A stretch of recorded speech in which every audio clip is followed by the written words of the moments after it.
नमस्कार, आप देख रहे हैं केबीएस टीवी न्यूज। खबरें राज्य की हो या देश की, सभी खबरों से रूबरू कराना आपको हमारा मकसद है। चलिए इसके साथ आगे बढ़ते हैं और देखते हैं आज किस बड़ी खबर में क्या कुछ है खास।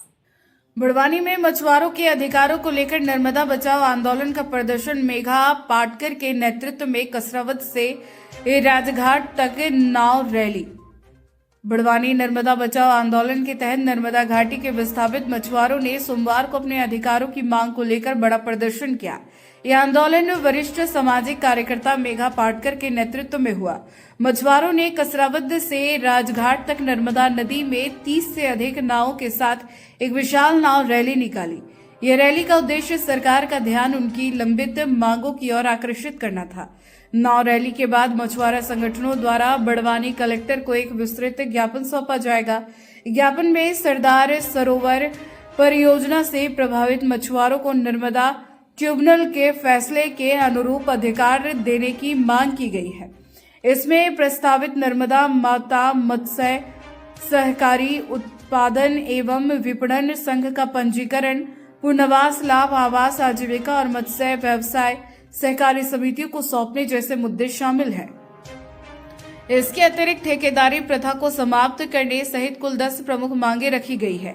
आंदोलनकारियों ने जलाशय में प्रदूषण, अवैध रेत खनन, क्रूद संचालन, जलस्तर गिरने से मत्स्याखेड़ पर पड़ने वाले प्रभाव, मछुआरों को किसान का दर्जा, केसीसी कार्ड, बंद अवधि में आर्थिक सहायता बढ़ाने और पुलिस प्रशासन द्वारा कथित उत्पीड़न के मामलों पर भी त्वरित कार्रवाई की मांग की। मेघा पाटकर ने इस अवसर पर कहा कि नर्मदा घाटी के मछुआरे विस्थापन के सबसे बड़े पीड़ित हैं, लेकिन वर्षों बाद भी उन्हें उनके कानूनी अधिकार नहीं मिले हैं। उन्होंने चेतावनी दी कि यदि मांगों पर शीघ्र निर्णय नहीं हुआ तो आंदोलन को और तेज किया जाएगा। इस नाव रैली और जल भरो आंदोलन में बड़वानी, धार, खरगोन और अलीराजपुर जिलों की बड़ी संख्या में मछुआरा परिवार शामिल हुए। आंदोलनकारियों ने बताया कि सरदार सरोवर एक अंतर्राज्यीय परियोजना है। इससे संबंधित सभी मुद्दों जैसे लाभ, हानि और पुनर्वास पर 10 साल बाद पारित नर्मदा ट्रिब्यूनल के फैसले के तहत ही कार्रवाई की जानी है। यह फैसला 18 अक्टूबर 2000 के सर्वोच्च न्यायालय के फैसले के अनुसार कानून माना जाता है और इसके पालन की जिम्मेदारी शासनकर्ताओं की है। अंजड़ से देवेंद्र यादव की रिपोर्ट। लड़कर सहकारी समितियां बनवा दी और सहकारी समितियों के द्वारा मत्स्य व्यवसाय होगा। ये बात दिल्ली सरकार से सालों पहले आदेश लेकर हमने बनवा ली। उसमें मड़ू भाई भी रहे, आज बीमार पड़े हैं, पर सभी लोगों ने काम करके ये जो हासिल किया है, आज उस पर खतरा है।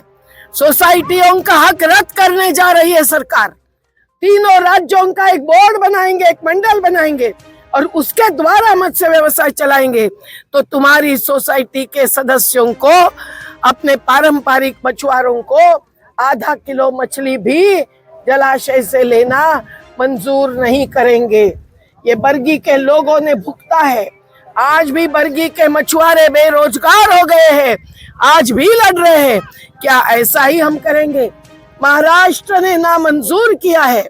महाराष्ट्र सरकार ने जवाब दिया है कि नहीं, हमारी सहकारी समितियां हैं, उसी से मत्स्य व्यवसाय चलेगा, ये बोर्ड हमें मंजूर नहीं है। लेकिन मध्य प्रदेश सरकार अंदर की बातचीत से पता चलता है कि नामंजूर नहीं कर रही है, एक प्रकार से मंजूर कर रही है। तो तुम्हारी सोसाइटियों का सभी अधिकार खत्म होगा। जबकि 5 जून 2017 में मछुआरों को अधिकार दिया है, केवटों को अधिकार दिया है, घाट पर कुम्हारों को अधिकार दिया है, आज भी उस आदेश का पूरा पालन नहीं हुआ है।